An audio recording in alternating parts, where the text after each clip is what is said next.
Well, thank you very much. It's a great honor to have you here. Special place. White House is special no matter where you're from.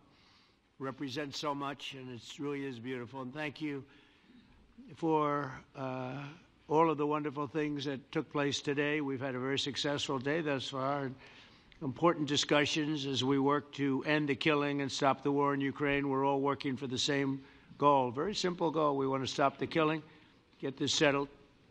I've just had the honor of being with President Zelensky and all of the discussions that we've had. We covered a lot of territory, and I spoke indirectly with President Putin today. We're going to call President Putin right after this meeting. I'm sure we're going to have a solid meeting, good meeting, maybe a great meeting, and we're going to try and work out a trilat after that and see if we can get it finished, put this to sleep, because this is not since the Second World War has there been anything like this.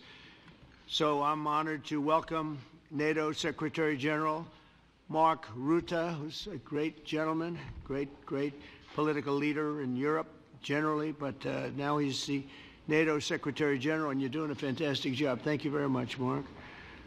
Prime Minister Starmer of the United Kingdom, our friend and my friend, and doing really well, and people like him a lot. We all like him. Everyone knows President Macron of France, who's been with me from the beginning, one of the first people I met as a foreign dignitary, and I liked him from day one. And I like him even more now. That's pretty good. That's unusual. That's a pretty unusual thing. Prime Minister Meloni of Italy, who's a really a great leader and an inspiration over there. She's served now, even though she's a very young person, she's served there for a long period of time relative to others. They don't last very long. You've lasted a long time. You're going to be there a long time. Chancellor Merz of Germany, who is a very strong person and a very strong leader and very highly respected in Germany. And he's my friend, and it's an honor to have him as my friend. Thank you very much. Very good. You look great with your tan. Where did you get that tan? I want to get a tan like that.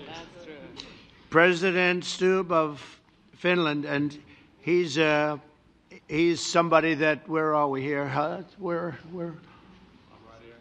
Oh, you look better than I've ever seen you look.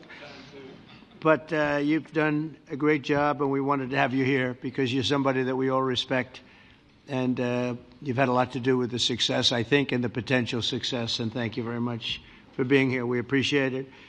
And the President of the European Commission, Ursula von der Leyen, who is somebody that we just made a big deal with all of those countries. I don't know. I think you might be more powerful than all these guys at this table. I don't know. But we had a great negotiation, and you're respected all over the world. So I want to thank you very much for being here. It's a great honor to have you.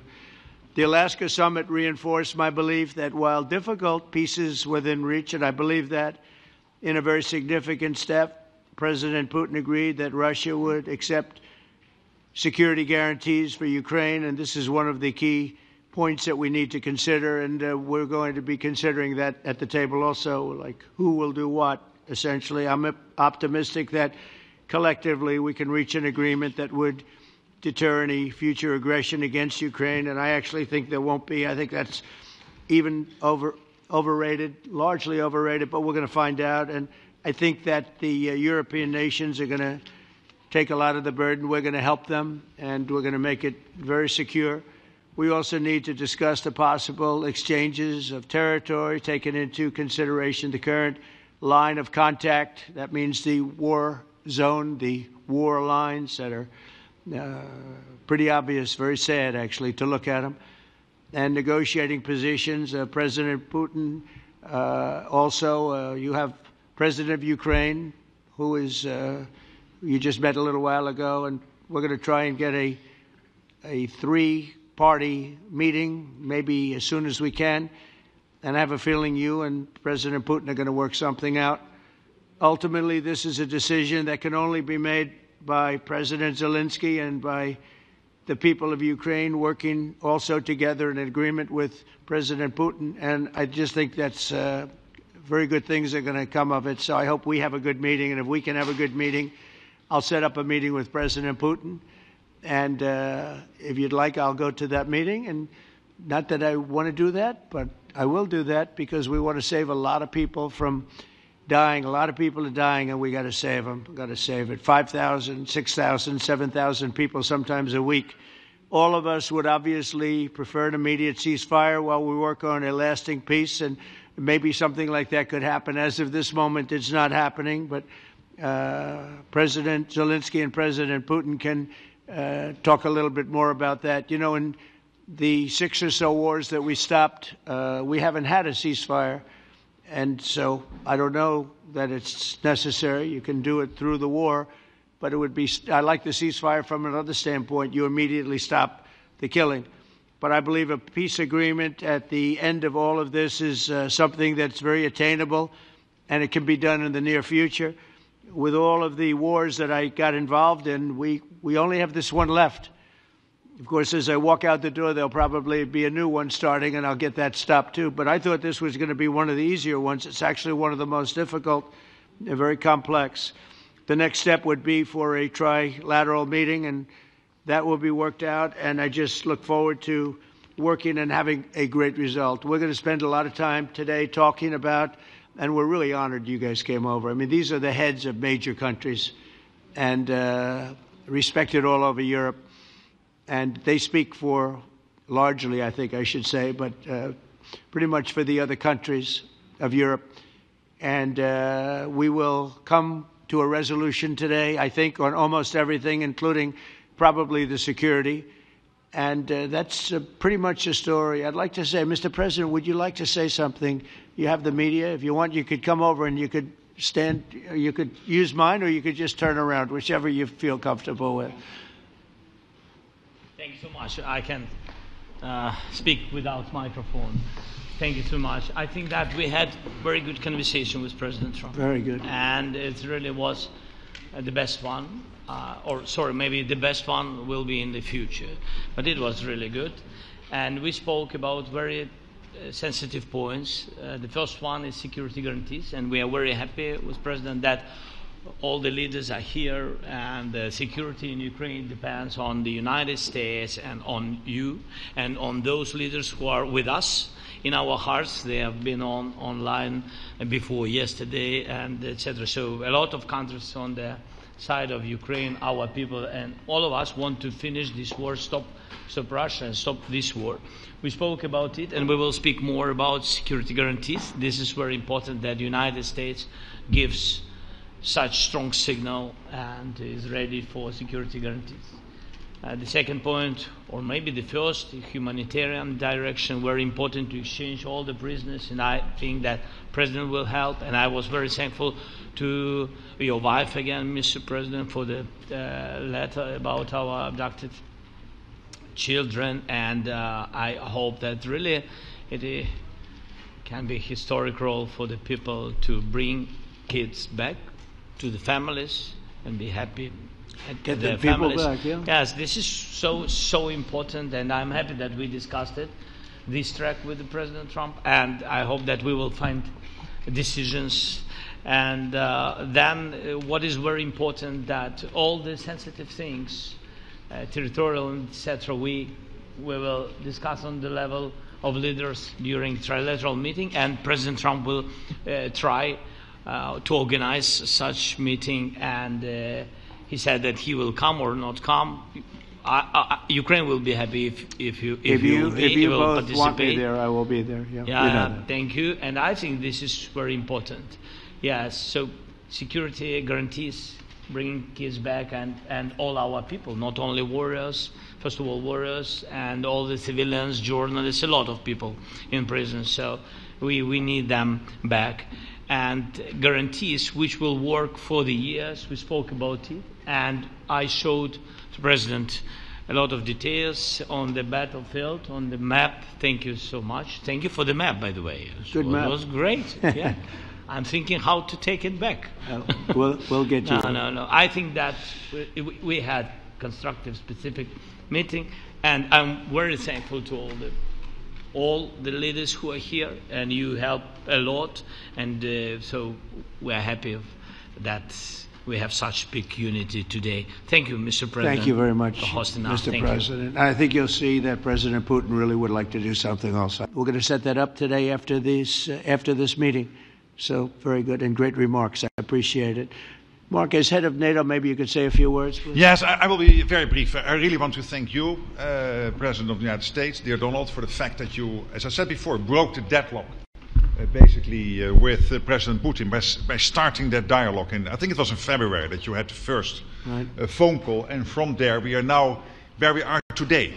And that is, I think, if we play this well, we could end this. And we have to end this. We have to stop the killing. We have to stop the destruction of Ukraine's infrastructure.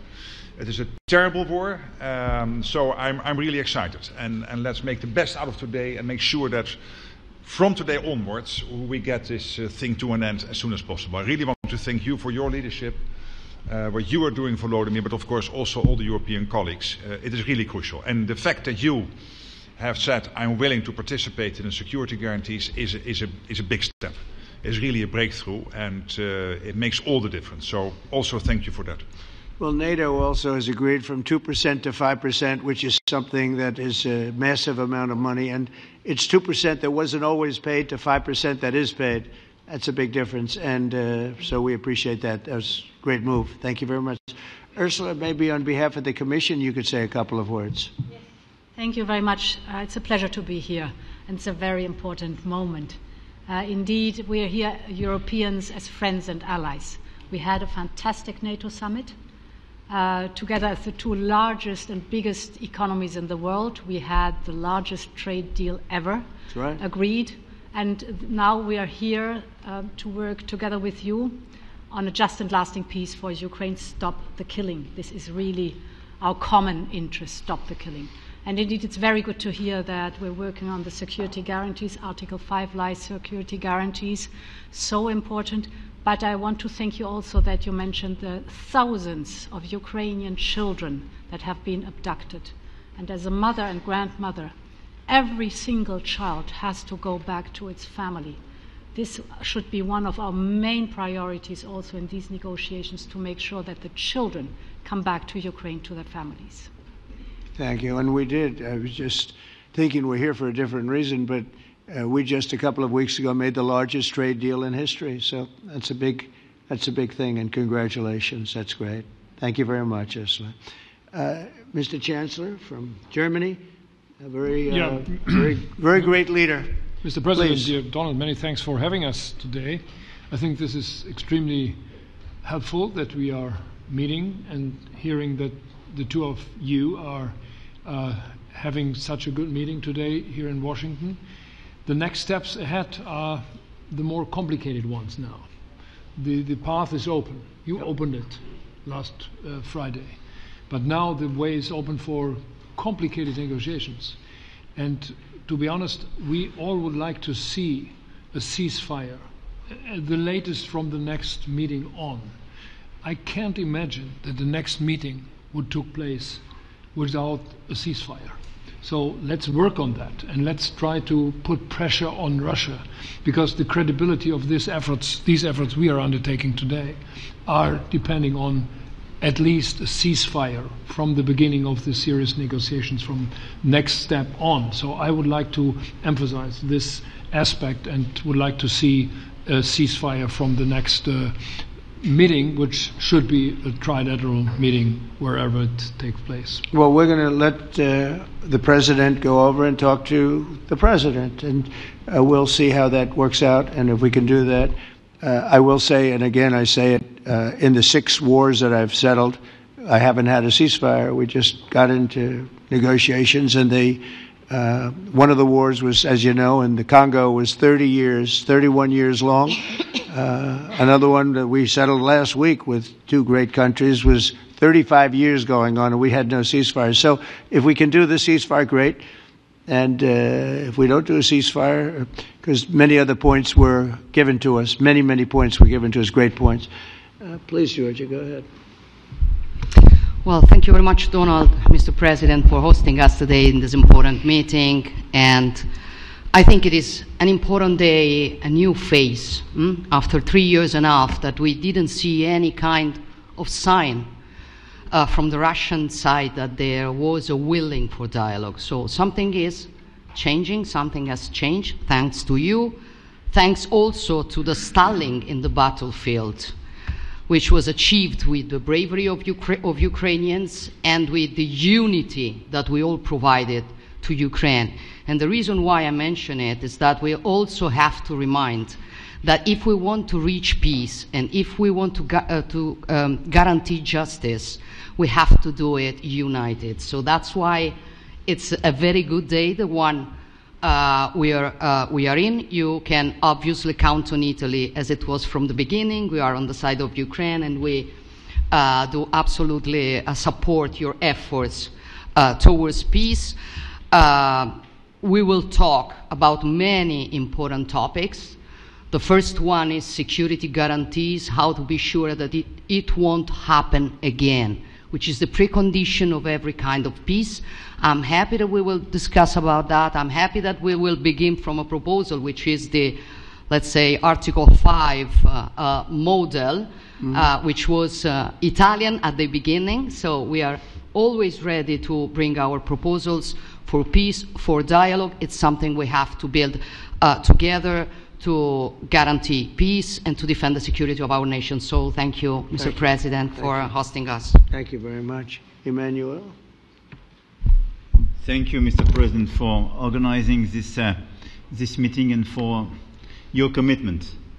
And everything was said, but I just have to say here, everybody around this table is in favor of peace.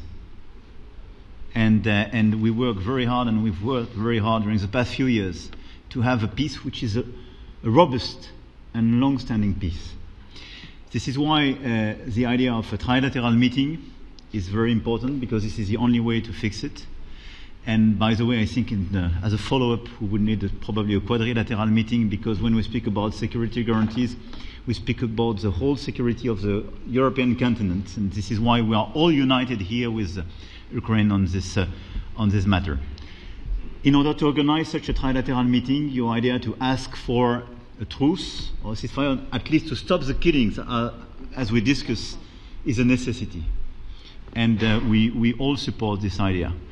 And in order to have such a long-standing peace for Ukraine and for the whole continent, we do need these security guarantees. And the first one is clearly a credible Ukrainian army for the years and decades to come.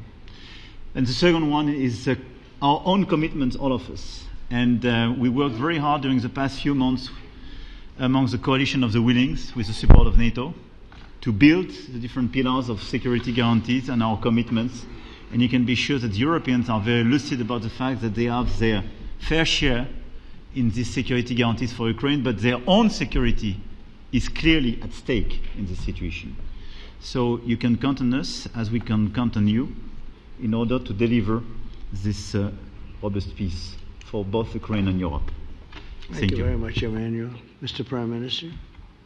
Thank you very much, Mr. President, and thank you for hosting us here. Can I start where Emmanuel started, which is we all want peace. The war in Ukraine has had a huge impact, particularly on the Ukrainians who've borne the brunt of it, but it's also had an impact on Europe and on the United Kingdom. There's not a family or community that hasn't been affected. And when we talk about security, we're talking about the security not just of Ukraine, we're talking about the security of Europe and the United Kingdom as well, which is why this is such an important issue. I think this is such an important meeting. As a group, I think we've had a discussion on the phone a number of times, Mr. President, but be able now to be around the table to take it forward. And I really feel that we can, I think, with the right approach this afternoon, make real progress, particularly on the security guarantees, and your indication of security guarantees, of some sort of Article 5 style guarantees, fits with what we've been doing with the Coalition of the Willing, which we started some months ago, bringing countries together and showing that we were prepared to step up to the plate when it came to security. With you coming alongside, the US alongside what we've already developed, I think we could take a really important step forward today, a historic step actually could come out of this meeting in terms of security for Ukraine and security in Europe. I also feel that we can make real progress towards a just and lasting outcome. Obviously that has to involve Ukraine, and a trilateral meeting seems the sensible next step, so thank you for being prepared to take that forward, because I think if we can ensure that that is the progress out of this meeting, both security guarantees and some sort of progress on trilateral meeting of some sort to bring some of the difficult issues to a head, then I think today will be seen as a very important day in recent years in relation to a conflict which has gone on for 3 and a bit years, and so far nobody's been able to bring it to this point, so I thank you for that. Well, thank you very much. And, it's very interesting because this is the first for the White House. You can't say that very often. It's seen a lot over the years, since 1800, 1799, to be almost exact. But this is the first where we've had so many prime ministers, presidents, the heads of European nations. And by the way, Alex, I'd like you to say a couple of words, too. You're a young, powerful man. Before I finish up, I want you to say a couple of words. Go ahead. I'll take the notion of youth back to my wife and try to convince her. Thank you very much, Mr. President. I think in the past 2 weeks we've probably had more progress in ending this war than we have in the past 3.5 years. And I think the fact that we're around this table today is very much symbolic in the sense that it's Team Europe and Team United States helping Ukraine. And the progress that we're looking out of this meeting is about the security guarantees, which are a big part of this. And then, of course, moving towards a process with a trilateral meeting with you and President Putin and President Zelensky. Some of the international media might wonder, why is the President of Finland here? I think the reason is probably that we might come from a small country, but we have a long border with Russia, over 800 miles. And we, of course, have our own historical experience with Russia from World War II, the Winter War and the War of Continuation. And if I look at the silver lining of where we stand right now, we found a solution in 1944, and I'm sure that we'll be able to find a solution in 2025 to end Russia's war of aggression and find and get a lasting and just peace. The situation is very difficult, but that's why we're here. Thank you, Alex, very much. Good job. So we're going to be meeting for a while, and we're going to discuss some of the issues. And I don't think there's any issue that's overly complex. It's at a point now where people want to do things. I really do believe. I've known him for a long time. I've always had a great relationship with him. I think that President Putin wants to find an answer too. And we'll see. And in a certain period of time, not very far from now, a week or 2 weeks, we're going to know whether or not we're going to solve this, or is this horrible fighting going to continue. We'll do our best to get it ended. And I believe you have 2 willing parties, and usually that's good news, but 2 willing parties that want to make a deal. And we'll journey together, and we'll go over, and we'll see if it can be done. And it's possible it might not be able to be done. On the other hand, it's possible it will. And we're going to save thousands and thousands of lives a week. And so it's something we really have to do. And or at least we have to give it our best. It's all you can do. You can give it your best. But I think we may have a very good outcome. So I want to thank you all, and the media, I want to thank you. We're going to be staying here for a little while. Then we're going to walk over to the Oval Office, and we're going to have another little discussion about similar matters. And then they're going to go home to their great countries and report. And I'm going to remain here and work, and you're going to go and work. We're all going to be working. We may be in a different location, but that's what we know how to do is work. But I want to thank the media. Has been actually very fair, generally speaking, very fair. I think it's important that they're fair because this is a very important subject. We have to get it ended, and so that's all we ask for is fairness with the media. Thank you all very much. Appreciate it. Thank you very much.